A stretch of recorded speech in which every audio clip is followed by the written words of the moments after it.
केल्यानंतर पवार साहेबांनी मला राज्यसभा देण्याचं मान्य केलं होतं. 2.5-3 वर्षे राज्यसभा होती, पण मी काय तिकडे गेलो नाही.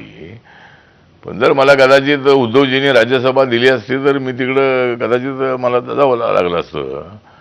पण बरं झालं की मी तिकडे गेलो नाही, कारण मी तिकडे गेलो असतो की मी तिकडेच राहिलो असतो. त्यामुळं पण मी BJP सोबत आलो आणि मला ही संधी मिळाली. काँग्रेससोबत राहून काय मला मंत्रिपदी मिळालं नसतं.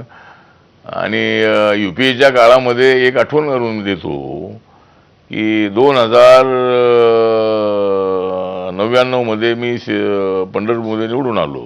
1999. आणि त्यानंतर मग 2004 मध्ये पुन्हा निवडून आलो. 2004 मध्ये NDAचं सरकार, अटलजी सरकार गेलं आणि UPAचं सरकार त्या ठिकाणी आलं.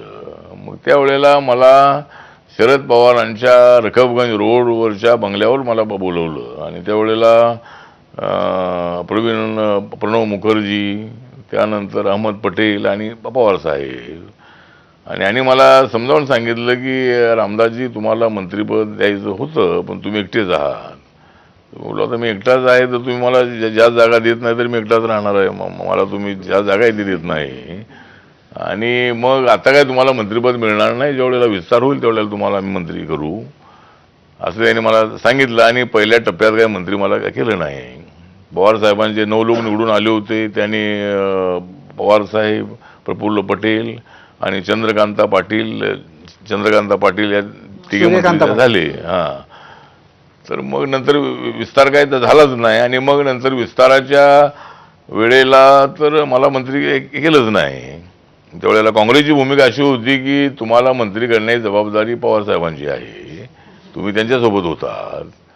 तर मी बोललो की ही गोष्ट खरी आहे की मी 99 मध्ये त्यांच्यासोबत होतो, पण लगेच तुम्ही दोघे एकत्र आला आणि आम्ही तुमच्यासोबत दोघांचे आहोत, त्यामुळं मला मंत्रिपद देण्याची जबाबदारी तुमच्या दोघांची आहे.